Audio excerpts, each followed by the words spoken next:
Olá a todos! Este é um novo episódio do Bate-Papo Produtivo. Meu nome é Luciana Calazans, eu sou médica do grupo Huntington Procriar, Unidade Belo Horizonte, e estou aqui hoje com a doutora Leci para falarmos sobre as causas ovarianas de infertilidade. Olá, agradeço o convite para esta série. Meu nome é Leci Amorim, sou médica do grupo Huntington Procriar, Unidade Belo Horizonte. A principal causa ovariana de infertilidade está relacionada às alterações da ovulação. Quando estamos investigando casais com infertilidade, os distúrbios ovulatórios estão presentes em até 15%. E ao avaliarmos isoladamente as causas femininas, essa porcentagem pode aumentar para até 40%. A causa mais conhecida é a famosa síndrome dos ovários policísticos, porém ela não é a única. E neste episódio, nós iremos conversar sobre a síndrome dos ovários policísticos e as outras causas também que podem levar a essa disfunção ovulatória. A síndrome dos ovários policísticos, ou a SOP, é uma alteração endócrina em que distúrbios hormonais vão afetar a regularidade da ovulação. Então, é muito comum que mulheres com síndrome dos ovários policísticos tenham intervalos grandes entre os ciclos, menstruem a cada 2, 3 meses, ou eventualmente a cada 6 meses, 1 ano, caso elas não façam uso de nenhum medicamento. Essa é uma alteração muito frequente, a maioria das pessoas já ouviu falar sobre a SOP, né? Porque acomete até 5% das mulheres em idade reprodutiva. E para a gente entender, então, quem tem ovário policísticos, não existe um único exame que feche esse diagnóstico. Existe, às vezes, até um erro muito comum, que é uma paciente que faz um ultrassom, mostra uma imagem de ovários policísticos e ela acha que só por isso ela já tem o diagnóstico da síndrome. Mas não é bem assim. Nós precisamos pesquisar outros fatores que podem estar associados a essa imagem de ovários policísticos para a gente entender se existe realmente a SOP. Um desses fatores seria, como eu já falei, então, a irregularidade menstrual, menstruações distantes umas das outras, ou que não venham, que não aconteçam com a frequência habitual, tá? Além do hiperandrogenismo. Hiperandrogenismo seria o excesso de hormônios masculinos no organismo da mulher. E isso pode causar um excesso de pelo, excesso de acne, queda de cabelo, oleosidade da pele, dentre outras alterações. Então, quando a gente tem a SOP, ou a síndrome dos ovários policísticos, a infertilidade acontece porque essa mulher não está ovulando todo mês, né? Para a gente tentar realmente engravidar, é preciso que a ovulação aconteça para que o óvulo possa ser fecundado pelo espermatozoide. Se uma mulher que ovula normalmente, não tem ovários policísticos, ovula aí entre 10, 11 meses por ano, a mulher com ovários policísticos, às vezes ela ovula 2, 3 vezes no ano ou menos que isso. Então, ela está tentando engravidar muito menos vezes do que quem não tem esse problema. Então, para aquelas mulheres que têm o diagnóstico de síndrome dos ovários policísticos e não tem outras causas de infertilidade, a nossa estratégia deve ser buscar a normalização dessa ovulação, ou pelo menos fazer com que a ovulação aconteça com uma frequência maior para que as tentativas de gravidez possam realmente acontecer, né? A primeira intervenção que a gente tem para poder buscar essa regularidade menstrual seriam as mudanças dos hábitos de vida, como, por exemplo, dieta e atividade física, né? A gente já tem estudos, a maioria dos estudos mostram que até pequenas alterações no peso dessa paciente podem aumentar a frequência ovulatória e aumentar as chances de gravidez espontânea.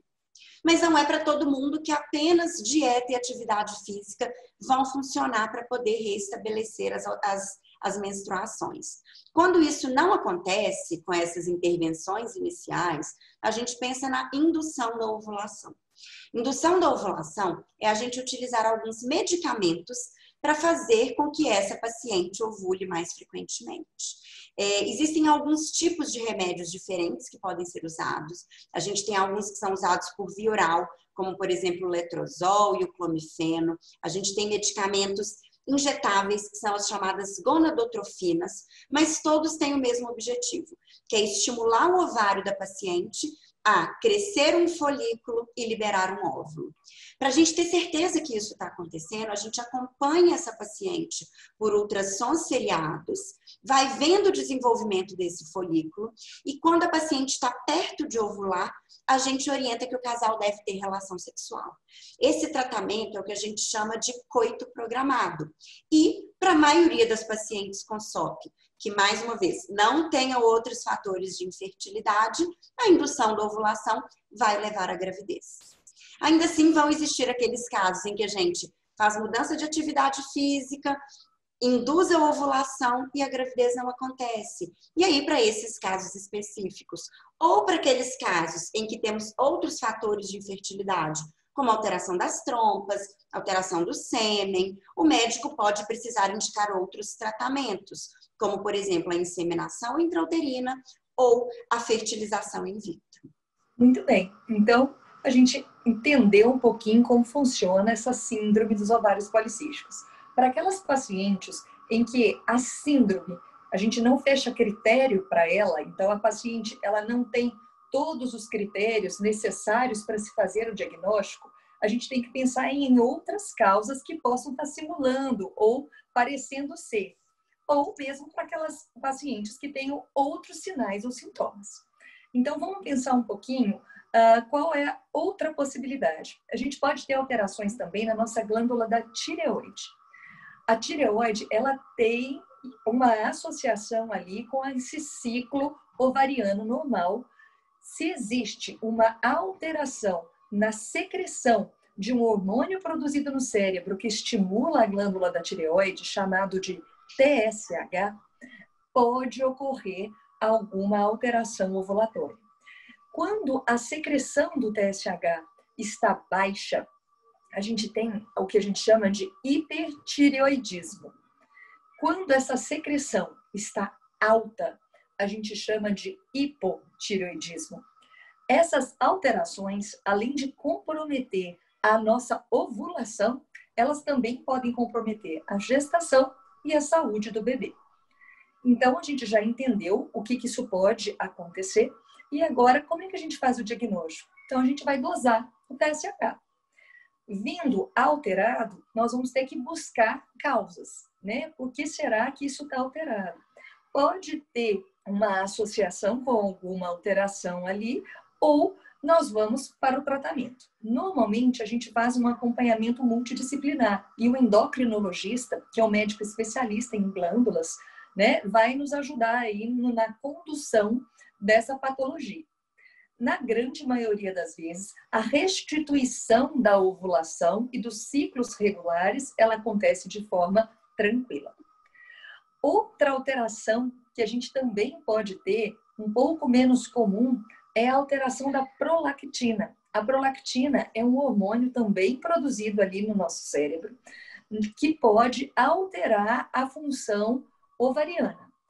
Quando em excesso, chamado de hiperprolactinemia, também pode alterar a função ovariana e chegando até a dificultar a ovulação. Então, devemos dosar a prolactina no sangue. Existem alguns critérios e algumas alterações que podem levar a essa alteração. Algumas medicações que essa paciente estar fazendo uso. Às vezes, um tumor na hipófise, que é o local onde esse hormônio é produzido, então deve ser avaliado. Então, pode-se fazer a dosagem da prolactina e, se necessário, às vezes, uma ressonância de crânio. Vamos avaliar todo o contexto e procurar esse melhor tratamento. Uma condição fisiológica, quer dizer, normal do aumento da prolactina, é no momento em que a mulher está amamentando. Então, a gente sabe que essas pacientes que estão em amamentação exclusiva, só dando o leite materno para o bebê, elas podem ficar um tempo sem menstruar. E isso tem a ver com a anovulação, quer dizer, nesse período não está ocorrendo a ovulação. Isso pelo bloqueio da prolactina alta. Então, essas são as situações um pouco mais comuns. Quando a gente pensa em um diagnóstico diferencial, quer dizer, a gente não fechou o diagnóstico para ovário policístico, a gente tem que pensar em algumas síndromes que cursam com o hiperandrogenismo, que é aquele excesso do hormônio masculino ou excesso da sua ação no organismo feminino. A gente deve pensar, então, em alterações da glândula da suprarrenal, que é uma glândula que fica ali em cima do rim. São condições raras, por isso a gente não procura e não pesquisa para todas as pacientes, e elas podem estar correlacionadas também com dificuldade ovulatória. Um exemplo é a síndrome de Cushing, a hiperplasia adrenal congênita. Então, a sua investigação, ela está relacionada a sinais e sintomas específicos e deve ser feita de forma individualizada. Exatamente. Então, se por um lado a gente já falou das alterações hormonais que vão interferir na ovulação, de outro lado, a gente tem as causas ovulatórias próprias dos ovários, né? A primeira dessas causas seria um fenômeno natural do nosso organismo. A gente já sabe que a fertilidade da mulher diminui com o passar da idade. E isso acontece porque nós mulheres já nascemos com todo o estoque de óvulos que a gente tem para a vida toda. E ao longo da vida, esse estoque vai diminuindo. É o que a gente chama de reserva ovariana. A nossa reserva ovariana vai diminuindo com o passar do tempo. Isso acontece de uma forma lenta, enquanto a gente tem uma idade mais jovem, até 30, 35 anos. E depois dessa idade, essa queda da reserva ovariana e, consequentemente, a queda da fertilidade, ela é mais intensa, mais rápida e continua sendo progressiva até que a mulher esgote todo esse estoque de óvulos e entre na menopausa, que acontece em torno aí de 50 anos, mais ou menos. Muito bem, como a Luciana acabou de dizer, em relação à nossa reserva ovariana, a gente sabe que baixa reserva ovariana não se associa à causa de infertilidade isoladamente. Mas quando a gente pega esta realidade para uma paciente mais jovem, em que a quantidade está tão pequenininha que vai levar a uma dificuldade ovulatória e sintomas também característicos daquela fase mais avançada da menopausa, então a gente fala de uma outra patologia que é a insuficiência ovariana prematura. Então, o que é isso? É aquela paciente que perde precocemente a sua função ovariana. É uma condição rara, acomete em torno aí de 1% das mulheres e ela chega com quais sintomas? Sintomas de irregularidade menstrual, então ciclos longos entre um e outro, ou às vezes a ausência de menstruação por um período realmente mais longo. Quando a gente vai dosar o hormônio e avaliar a reserva ovariana, está muito baixo, aquele FSH muito alto, que é o hormônio folículo estimulante, ou o hormônio antimileriano muito baixinho.